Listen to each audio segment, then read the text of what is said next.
Good morning, magandang umaga. Naimbag nga daw yu amin at maayong buntag sa inyong tanan, mga ka-angler, mga ka-fishing, mga idol, mga master.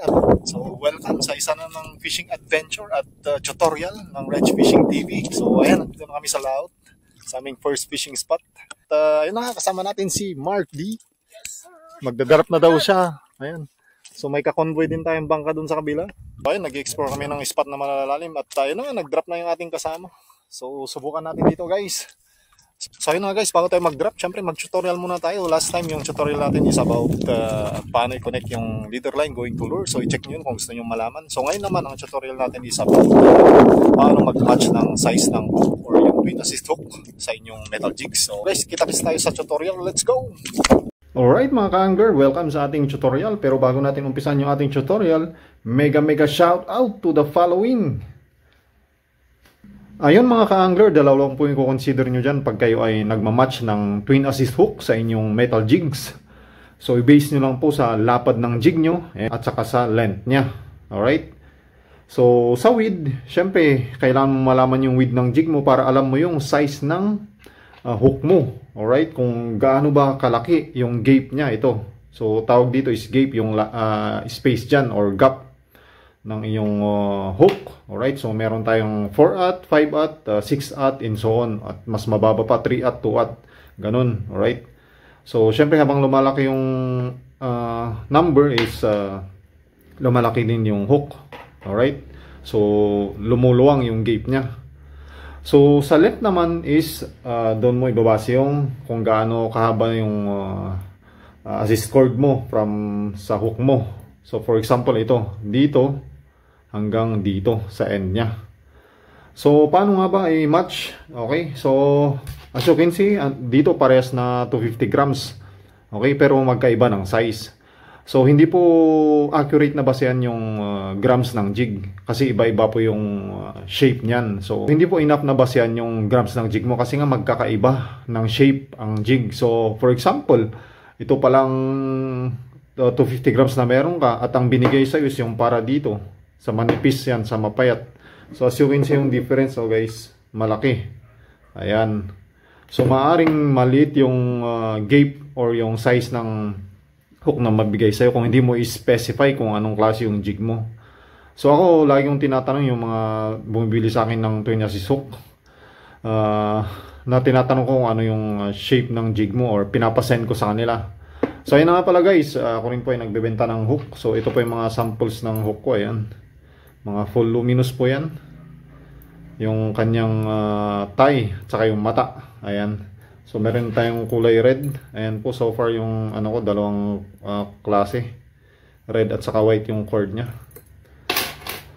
So ayun na nga, let's go back dun sa paano pag-sizing. So for example, ito yung jig nyo, 250 grams. So ganito po yung pag-size. So for example, ito yung hook mo. Ito na lang para mas makita nyo yung difference. So ito 4-aught tong hawak mo to. So kung saan part yung pinakamalapad yung jig mo, doon mo itapat to sa gitna. Ayan, ganyan. Nakagitna na ganyan. Ayan. So tignan nyo yung point ng hook nya. Ayan. Naka-usli siya pero konti lang na space. So maliit to para sa jig na to, itong 4-aught na to. Kasi ngayon yung space dyan, malit lang. So pag kinagat ng isda, possible hindi ma-hook kasi malit yung nakalabas na hook point. At least sana ganyan yung starting point. Ganyan, no?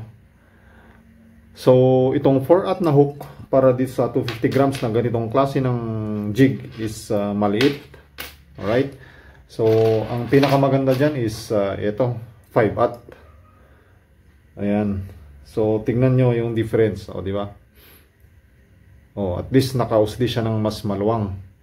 Alright? Ganyan. At least ganyan yung starting point nyo. So, tamang-tama lang na sabihin natin na itong 5-aught is magandang gamitin sa ganitong klase ng jig. Alright? Yung ganito kalapad. So, itong mapayat naman is pwedeng-pwede itong 4-aught. Ayan. Kasi tingnan nyo naman, usling-usli siya. Ayan, ang luwang ng space. So, okay lang yan. So, pwede rin pa rin naman tong 5-aught. Yan, mas maluwang na naman. Pero ako usually ginagamit ko pag mapapayat 4-aught. Ayan. Kasi finesse fishing tayo, slow pitch tayo. So kung mas magaan yung hook, mas maganda para sa akin. Alright. So yan po. So ayan po yung pagmamatch dun sa width ng inyong hook. So doon nyo po ibabase. Alright, kunin nyo sa gitna. Alright, so paano naman yung kahaba ng hook mo? Yung length ng twin assist hook mo. So ang basehan po is dito sa head part, at least lalampas dito. Okay lang nalalampas sa mata or naka-level hanggang dito. Wag lang dong masyadong mataas kasi maiksi. So for example, itong 250 grams na tik-tik na to, ang ilalagay ko dyan is yung 7 cm. So ito 7 cm kasi yung haba nito eh. From dito hanggang dito sa dulo niya is 7 cm. So tingnan nyo, kung lalapat yung jig mo yan, ganyan kasi yan eh. Oh, saktong sakto. At least lampas sa mata. Sobra pa. Ayan, ganyan. So pwede hanggang dito, okay lang, wag lang naman masyadong ganyan. Pero sa akin mas maganda pag lampas. Ganyan oh. Kaya dito okay lang. So dito pag gamitin natin tong 7 cm, ito gamitin natin 7 cm na 5 baht kasi yun ang match dito sa ganito kalapad. Tingnan nyo. Ayan. Okay pa rin siya, di ba? Super lampas sa mata. So pwede pa rin to gamitin. At saka itong example ito, 6 cm. Ayan, so goods pa rin siya kasi lampas sa mata. Ayan. As you can see, pang head part. Alright? Pero pag ito kasi yung gagamitin mo dito, ayan oh. Hindi siya masyadong mataas. Di ba? So ganun po ang pagmamatch. At least lampas dito sa mata niya or naka-level. So ganun po. So safe to say na ang pwedeng magandang gamitin para dito sa ganitong klase ng jig, itong mataba na to is pwede itong 6 cm. Ayan, pwede pa rin 7 cm. Ayan. Ayan.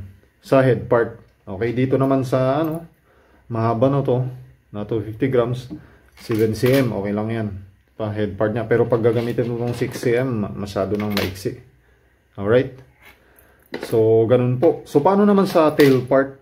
So ako guys, dito sa tail part, mas gusto ko yung mas mahaba. So ginagamitan ko ng wala kasi akong sample ng, ito pala meron ako. Ito, 8 cm. Nilalagay ko dito sa tail part, lalo na pag itong mahaba na jig, ayan, ganyan. So as you can see, ayan, mas mahaba siya. Ayan, tapos dito 7 cm dito sa taas. So bakit mas mahaba to? May advantage kasi guys, mas mahaba yung ilagay dito sa tail part eh. Kasi yung reach niya mas mahaba. So for example, kumagat yung isda dito, nasa bungangan niya to. So pag lumalaban yung isda, syempre gumagalaw yan. Itong jig na to gagalaw din to. Pwedeng papalo sa katawan niya. So kung mas mahaba tong hook mo, mas mahaba yung reach niya. Na ito ay mai-hook sa katawan niya. Kaysa yung lalagyan mo ng maiksi dyan. Di ba? So syempre mas mataas yung chance mo na ma-hook yung isda ulit sa kanyang tagiliran, ganyan, sa batok, kung mas mahaba tong nasa tail part. Ayan.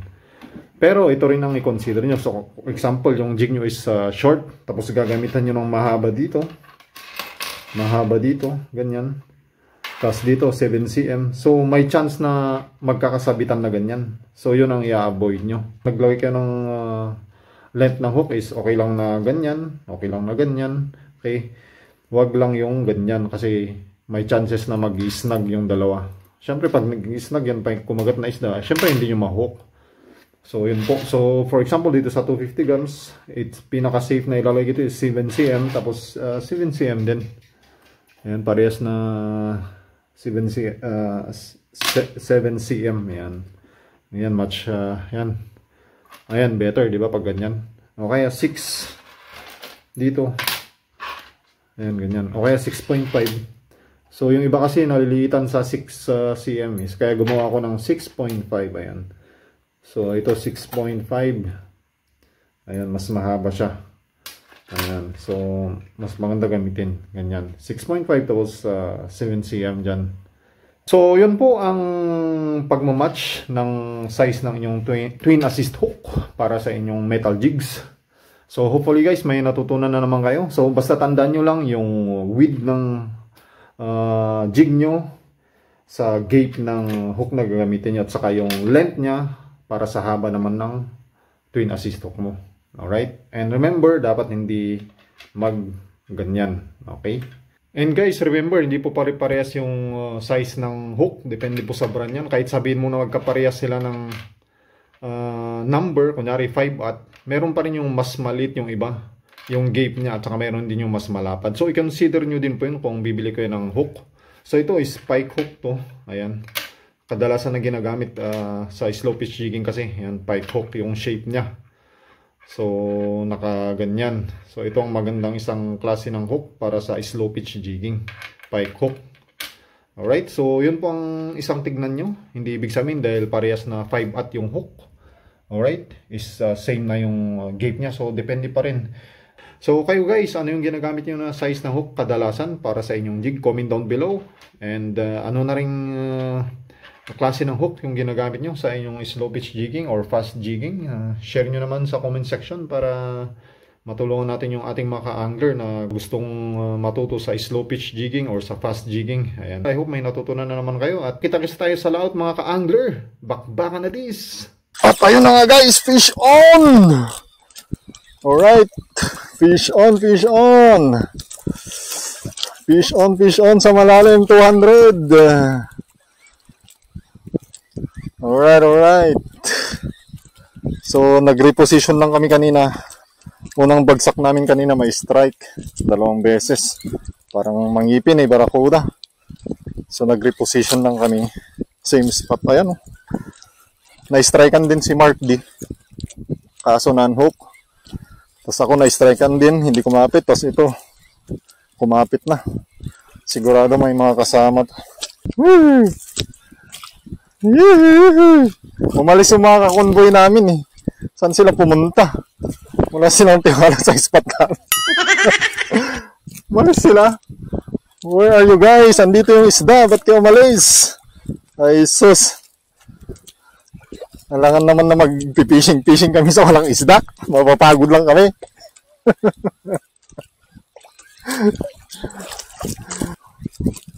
Uy. Ayan na, 30 meters na lang guys. Malapit na natin masilayan. Malapit natin masilayan ang ating, ayan, 2 line na lang to. Saan ka na? Ay hindi, 50 meters pa to. 50 meters pa to. Guys, may kulay. Nakita nyo? Uy, ang buljak ba? Jobfish. Oh, jobfish guys, laking jobfish. Alright, 200 meters guys. Oh, grabe. Yee! Champion! Alright, first catch natin is jobfish. Malaking jobfish. Ngayon lang ulit ako nakamamaw na jobfish guys. Ayan o, champion. Mga ano siguro to, 4 to 5 kilos. Using good catch singit, syempre, at saka yung tinasistok natin. Alright, drop na ulit. Asawa na yung ano, napahook mo dun kanina. Asawa niya siguro yun. Sigurado kasi pag may isa niyan, sigurado meron. Fish on na naman mga ka-angler! Uy, kakaiba to Hindi kayo malaking jobfish din to. Dito talaga Come on! Matigas to Second fish, second hook up. Iba to, kakaiba. Ano kaya to? Hindi ganito ang laban ng ano. Baka amberjack to. Or malaking jobfish. Ayan, sumusunod na ulit. Fish on mga ka-angler! Second fish. Tingnan si Mark D, fish on din yan. Come on! Come on, mamon, cinnamon. Yan, 200 na. Tinakbo na ng ano, mga 20 meters Oh, come on. Grabe to. Walang tigil yung sipa niya. Yee-hee! Yee-hee! Kamon, cinnamon, namon, pandesal. Insimada ang baon namin. At saka saging. Merienda namin ni Mark D. Pampaswerte, saging na saba. Dipig. Nilagang dipig. In Ilocano, dipig. Yan na, malapit na to. Uy! Sipo. Yan o, may kulay na. Jobfish. Malaking jobfish siguro to. Ayun o. Malaki bro. Laking jobfish. Jobfish. Grabe, mamaw. Ito ang mamaw na jobfish. Nahanap natin ang lungga ng mga mamaw na jobfish. Malaki, malaki ito, malaki. Mas malaki sa una. Ayun o. Nakuha natin sa, ano naman? Nakuha natin sa good catch singit. Oh, bison din siya oh. Yun. Nadali mo pare ka, oy. Naku, mukhang malaki yun ah. Ayun na guys, oh. Mamaw. Ano kaya? Ano kaya? Grabe, malaki to rin kaya. Uy, grabe, sumisipa. Sige lang. Naku, mukhang baka yung 10 kilos na na-jump fish. At ayun na nga mga angler, yung ating second fish. Mas malaki na naman guys. Grabe. Panalo. Ayan o. Grabe na to. Ang abangan natin yung nahuli ni Mark D. Lakas, ang lakas ng nahuli ni Mark D.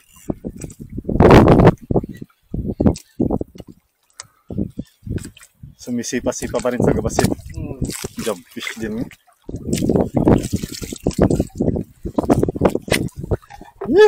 Yes! May gagantuhin na naman! Parang itong lulutang ah. Sige lang. Sige lang. Ayun o. Switch mo sa ano mo.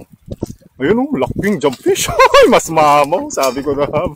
Grabe to, mas mamaw. Oh, grabe! Ang laki! Panalo! Walang kawala. Yun! Ay, grabe. Mga ka-angler, mga master, mga idol, mga ka-fishing. Ang laking jobfish. Grabe. Ayun o. Mga siguro 7 kilos to 8 yan. Yan na yung personal, ano mo no? Oo bro. Personal best. Oo. Ako din, yun yung personal best ko. Oh. Yung ano. Nice! Yes, sir!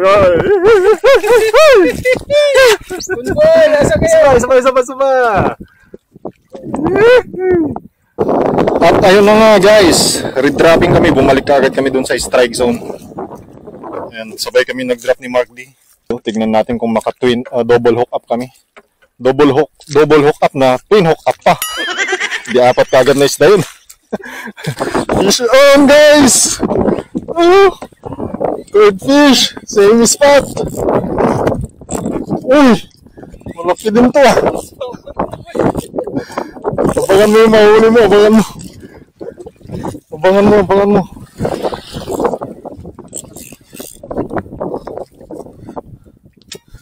Come on! Woo! Yes! Oh! Panalo to yung spot natin bro. Bago yung spot. Discovery. Discovery Channel. Malaki din. Woo! So ayun na mga ka-angler. Third fish natin.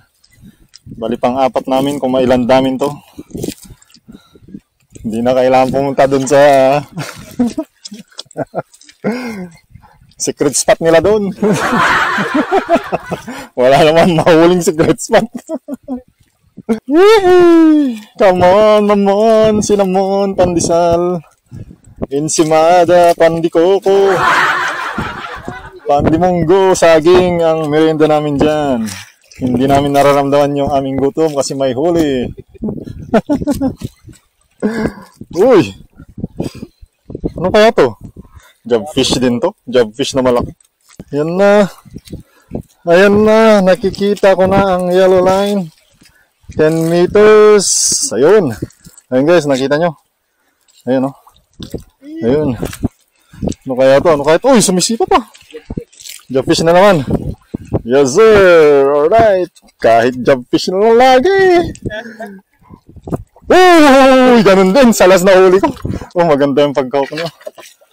Dalawa? 5 kiloin din. Grabe oh. Sarap. Sarap. Convoy! Where are you, convoy? Convoy! Oh, grabe ang tataba ng ano dito, no? Yan ang ating pang third fish using good catch singit. Another jump fish. Ang taba nito, ang lapad naman nito. Ang lapad guys, ang lapad. Alright! Third fish! Third fish! Oh! Woo! Yan oh! Grabe na to! Champion! Laki! Mga 5 kilo! Fish on! Ayan guys, ginamit na yung agimat niya. Ayan o, black magic guys. Gagamitan na ng black magic. Black magic. Ayan o, ginamitan na. Ayan na. Agimat to, agimat. Pang ano na yun, mamo na yan. Oh, drop na. At ayun na nga guys, fish on si Mark D. Yan o. Patatapos namin magmerienda. Pagka-drop niya, ayun o, meron na. Alright. Paano ang laban? Alright, jump fish daw. Huliin natin yung asawa niyan. Ayun guys, meron na, may kulay na. Malaki din yan oh. Yun. Ayun uy. Ayun oh, parang red na red ah. Ruby. Rilin mo pa. Ruby. Lapo. Ano tawag dyan na maya-maya? Ayan. Grabe, nice catch bro. Yung quality na ano. Nice catch oh. Panalo. Ang lalaki ng mga ano dito. Yes sir. Nice one. Nice catch by Mark D. Amazing. Quality yung nahuli niya. Yee. Oh, fish on na naman mga ka-angler. Mamaw this na naman. So may na-hook si Mark D. Nalabanan yan mga 10 seconds. Ayun, na-unhook. Tapos ito, sumunod naman ako. Mukhang same na naman. Uy! Fighter to ah. Fighter guys. Mag-aangat na sana ako kasi medyo naano na kaso. Uy! Paiba to ah. Mukhang ano to ah, amberjack. Amberjack ah. Mukhang amberjack this.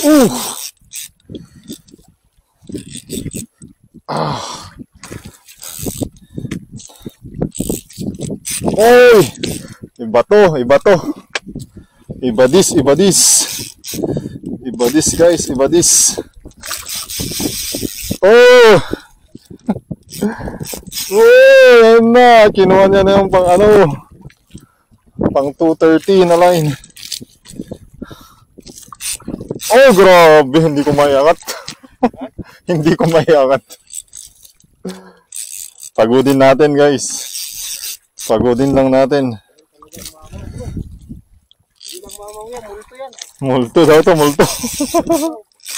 Ayun na, hindi ako makaretrieve eh. Ayan.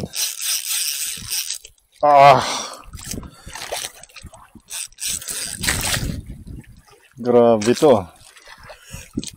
Ayan, nakaka-retrieve. Come on, dahan-dahanin lang natin guys kasi mamaw. Kahit mainitan na tayo guys. Ayun.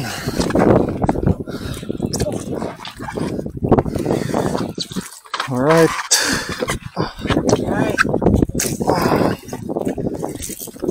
Alright. Fish on, fish on. Oh, sumasama. Alright, ano na ba to? 70 meters. Pag 50 na, tabakan ko lang guys.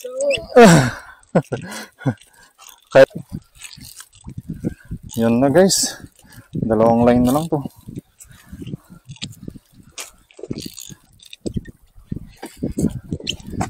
Yun na, isang line na lang pala. Nakikita na bro. Ayan na, ready mo na yung ganso. Gansuhin mo na pag ano. Wow, ayan na guys, may kulay. Sa wakas, naihahon din. Ano kayang isda to? Kung balagbag pala no, kaya mabigat. Amberjack. Uy, jumfish, amberjack. Uy, amberjack na, mama. Uy, gansuhin mo na. Sige, sige. Kahit katuan, okay na. Laki. Laki. Yun oh. Tinigyan natin sa lagyan dyan.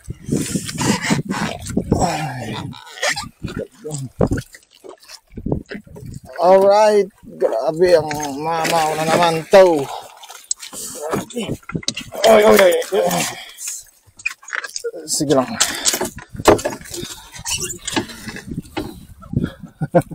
Laki. Ay.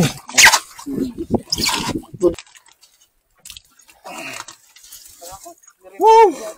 Alright. Oh! Grabe. Another mamaw, amberjack. Oh! Hindi ko maangat to.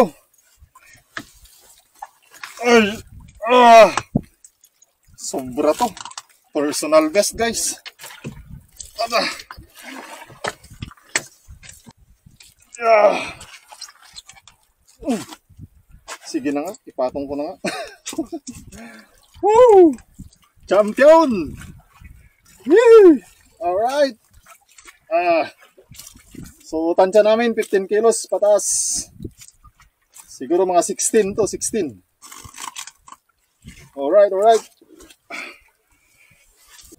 So, ayun, update mga ka-angler. So, nag-redrift ulit kami.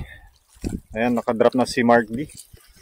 So, ayun na guys, isang spot pa lang yung pinupuntahan namin at maganda-ganda yung hulian namin dito kaya hindi pa kami lumilipat. Talagang finish fishing namin dito ng mainam mga ka-angler. So, ayan, mag-drop ulit tayo. Tignan natin kung ano yung next na madadawi natin. So, naka-anim na kami guys. Alright, panay mamaw. Panalo. Ayun mga ka-angler, subukan naman natin magpalit ng jig. Magpahinga muna tayo. Pahinga muna tayo gamit tayo ng mas magaan i-jig lalo tapos mas magaan. So gamit tayo ng mas magaan. 300 grams kasi 350 itong gamit natin. Tapos yung mas magaan pa na i-jig. So syempre yung Werpa. Werpa. Yun, silver. Ayan, bago pa to. Bagong bago. Fish on mga ka-angler. Another fish. Medyo magaan to, medyo magaan. Magaan. Ano kaya to? Ano kaya ito? Ano kaya i-tetch? I-tetch. Malapit na to. Ayan na, may kulay na. Jobfish ka sana, jobfish. Ay, sabi ka na nga ba eh. Yung kambal tuko ni Mark Dish. Alright. Toko. So ayun na nga ang ating latest catch. Si Tiki, Boy Tiki. Ayun, last drifting kami bago kami mag-lunch. So palit tayo ng jig. Gamitin natin tong Ripo 350 grams. So tabacho ito guys. Gamitin natin si tabacho. Since nawala na yung hangin eh. So mahina yung drifting. So ito muna ang gamitin natin. Palitan muna natin si Werpa. Ano yun? Ay, yung inumin natin. Yung tubig mo.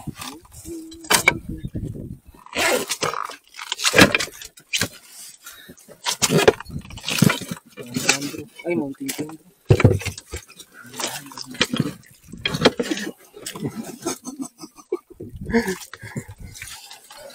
Kunin ko tong soda, oh. Parang mas masarap pa.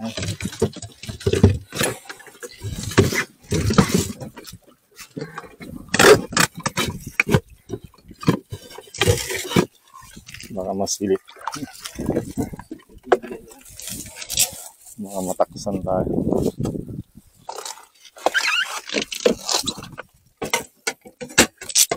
Hindi na ako magplato bro. Magkakami. Yan kasi may ano na dyan eh. Parang plato na. Nagkitara ka ba dyan? Wala. Sa kamay. Magkakamay ka? Oo. Hinahanap ko yung spoon ko na ano ko nun. Wala. Ako na lang sis na ulam. Oo. Ano.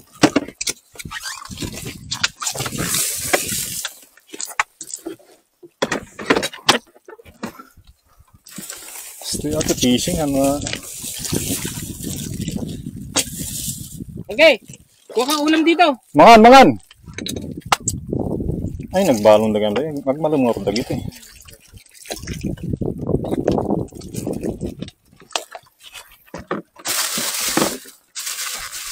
Oo, habang malamig-lamig din. Kasi pag hindi na malamig, di wala na. Sarap. Right. Ayun mga ka-angler, lunch break muna tayo. Tignan natin yung niluto ni Mark D. Kung masarap. Ano daw, anong lutuin bro? Sabi mo? Ayan. Adobong kinitsapan daw. Wow! Ayan. Alright mga ka-angler, ayan. Patatapos namin kumain. So, andito na kami sa second spot namin. Ayan, dito sa mga kawa-kawayan. Subukan natin dito kung may dami tayo. So, gamit natin yung Good Catch Ripple. Ayan, Ripple. Mukhang hindi naman maagos. Ayan natin.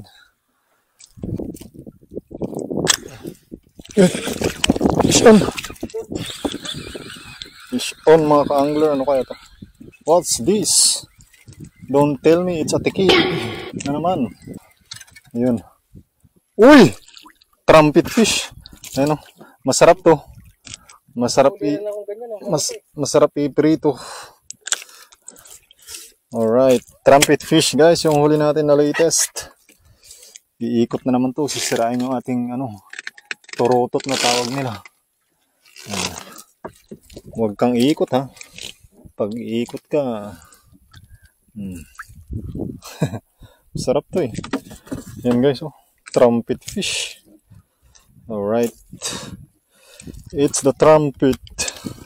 Alright mga ka-angler, andito kami sa aming last spot, 250 meters. So galing kami doon sa 130.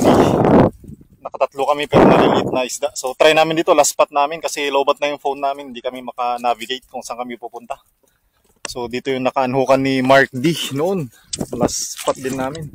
So try namin ngayon kung makaka-last minute ulit siya. Kaya yan.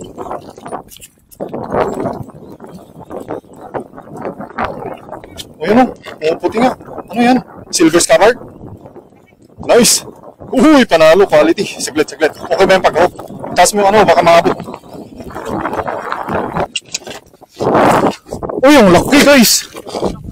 Ang laki oh! Ayun o. Panalo guys. Wow! Ikaw na, champion!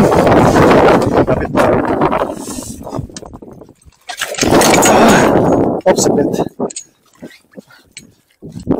Yan guys, ang laki. Huli ni Mark D. Pang last minute catch namin. Ilang kilo kaya yan? Sa tingin mo? 3 to siguro. 3 lang yun. Hindi, ang laki. Mas malaki na kukuha nun bro. Ilang kilo? 5 kilo? Oh, 4. Mas ang malaki. lapad oh. Mas malaki yung nakuha ko nun. Oh. Kaysa dito. Nice one. Woo! Champion. So ayun mga ka-angler, kita-kits tayo sa susunod na fishing adventure. Until next time, fish be with you! Amazing!